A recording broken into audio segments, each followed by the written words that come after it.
Hello everyone, this is Fatal Error from the Fatal 14, and today we are going to talk about Dark Souls. We're actually going to be reviewing it today, and this is the first video of our new channel. This is in particular just going to be me doing different game reviews and checking out glitches, stuff like that makes the games we love super frustrating. But started off on a relatively positive note. We are going to do how Dark Souls is a great game. And we're also going to do, why certain games we love, or why certain games are adored by so many people. And for this one, Dark Souls is one of my favorite series of all time. Miyazaki's done a great job with everything from, the story to it truly being one of the hardest games out there, with still being, relatively fair. If you're really good at this game, you can just devastate everything. And if you're, pretty bad, then you're just going to get wrecked over and over again. I'm also going to try and do this in one take, but we'll see how that goes. So the first thing I want to talk about is just like the true hardcore aspect of this game. And as you can see, I'm a relatively good player, but still, you let your guard down for a little bit and it will just crush you. There were so many times that, you think you have the advantage and someone comes up behind you and stabs you and kicks you off a cliff. There are no borders to the game map, so you can just straight walk off. Or like I just said, you can be kicked off pretty easily.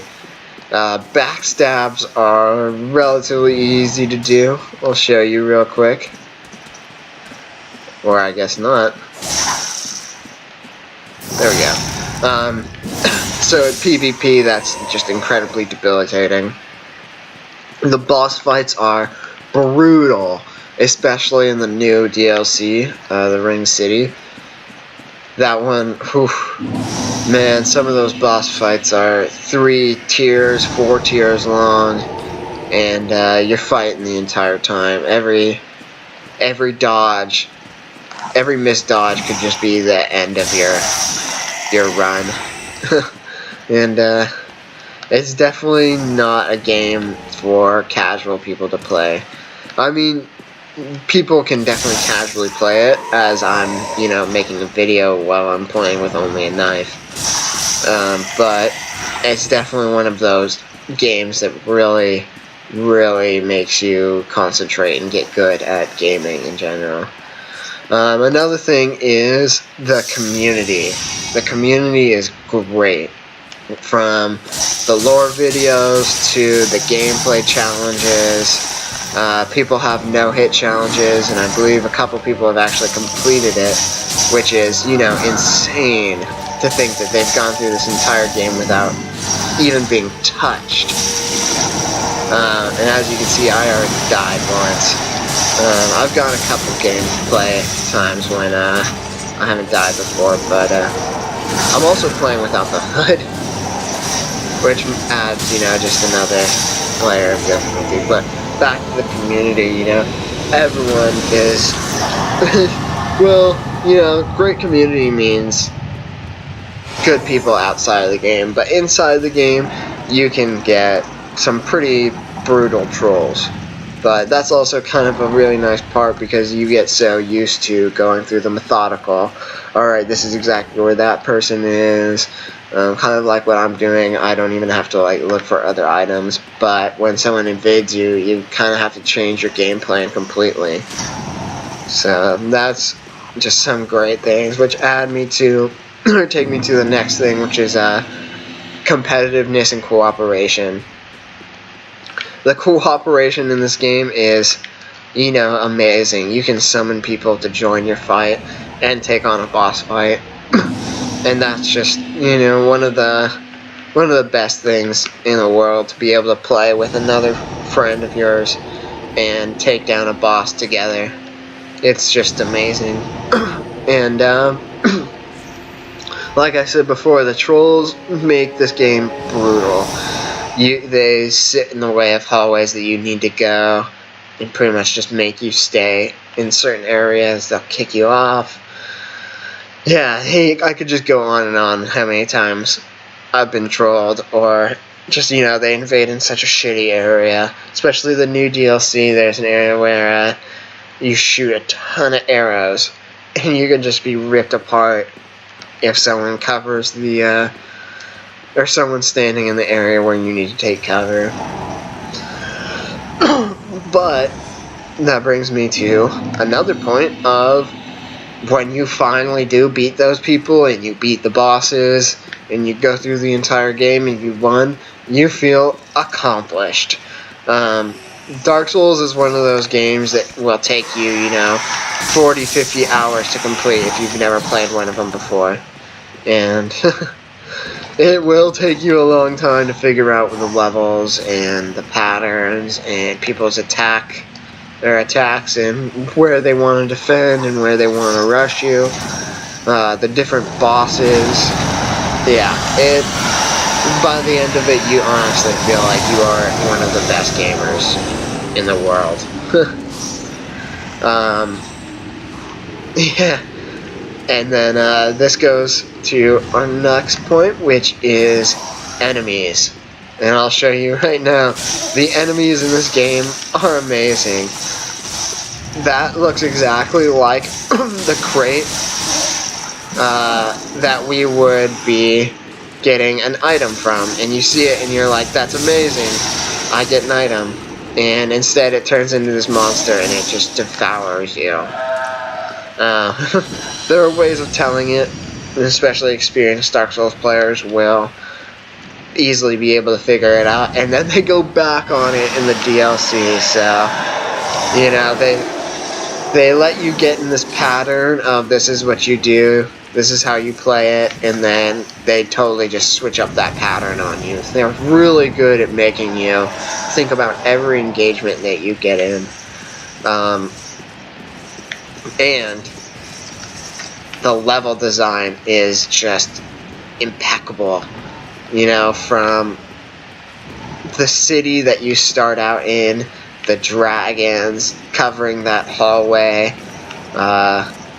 where you actually are going through what seems like a coherent city, from the big Lothric castle here to going down below to where the Abyss Watchers are, and even further to, I'm totally spacing on names, but the dungeon, Irithyll Dungeon, and Irithyll, and all that. It's just an amazing game. They did incredibly well in, Demon Souls and Dark Souls too, but, I honestly think Dark Souls 1 was probably my favorite when it comes to level design, but this definitely holds up incredibly well.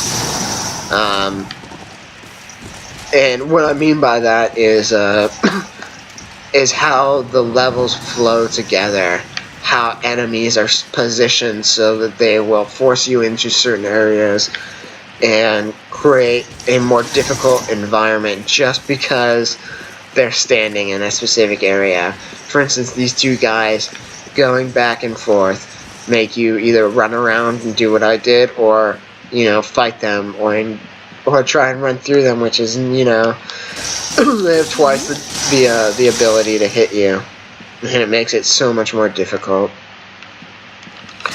And the architecture is just amazing.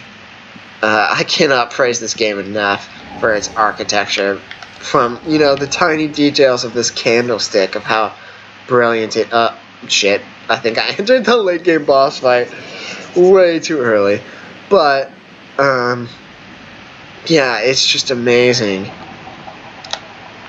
The first game actually took a lot from French castles, and as I was recently watching Beauty and the Beast, I actually really wanted to play through Anne Orlando, again, because it was just such a great reminder of it. And this is going to be a really difficult boss fight. Or it's just going to end real quick. But they take their architecture designs from actual castles. Like I believe Anne Orlando was based off of a French castle, and a couple other ones that they took from Germans and English and other stuff like that. But yeah, it's just amazing.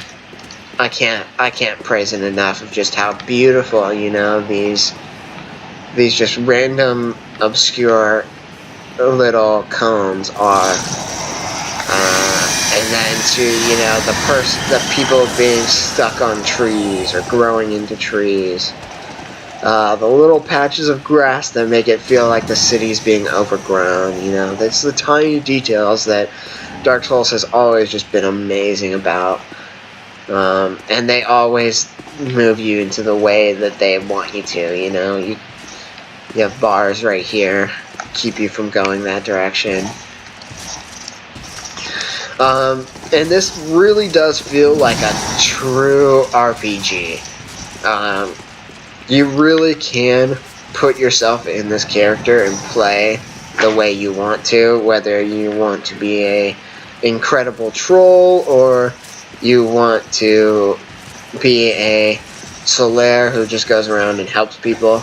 You can really do whatever you want.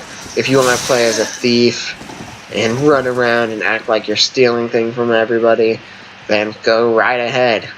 I'm planning on doing some videos where I roleplay really heavily and actually do a lot of the storyline, which, you know, brings me to my next one. The story is, I can't even describe it, honestly, because I can't tell you all of it. It just goes on and on and on and on and on. And there's always little details and little characters that are so developed, but they're not just thrown in your face.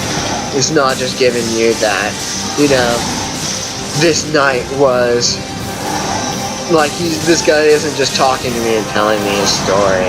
You know, you have to kill him and take his items and get the item descriptions to really give you a full story on it. And then you have to go talk to obscure people to be able to figure out what the hell is really going on. And to this day, I have a good idea of what, you know, the storyline is, and why we're stealing, you know, the Dark Soul and the Dark Fragment of Man to paint another world, like in the last DLC. And why we don't link the fire, or why we do link the fire, and the whole Age of Ancients and all that great stuff. But, you know, in the end, it's a lot of speculation, and that's what I think is great about this game, and that puts this game apart from almost everything else, is that the storyline doesn't just throw it in your face. It doesn't say, this is our enemy, this is where we go after, and this is exactly how you get there. It, you know, throws you in this world, and you know kind of who you're fighting, but at the same time, you have no idea why you're fighting them. I believe there's even a quote from the second one that says, you will stand before its decrepit gates without really knowing why. And it just is a testament to the fact that, you know, you play through this entire game, and it's not till the third or fourth playthrough that you're really asking yourself, like, why are these people growing into trees? Why are these dragons, you know, in this city, and why are some of them dead? Why is this city almost seeming to be untouched completely, as if someone's, you know, repairing it, other than, you know, the classic overgrowth and death and craziness. But very few areas are crumbling. Like, this is a rare sight. If you look up Like, that's a pretty beautiful castle still. Yeah, maybe the tops are missing, but yeah, it's just amazing. So on that's our first video. I hope you enjoyed, and if you do, subscribe. This has been Fatal Error. Yeah. Hope for more videos, and take care.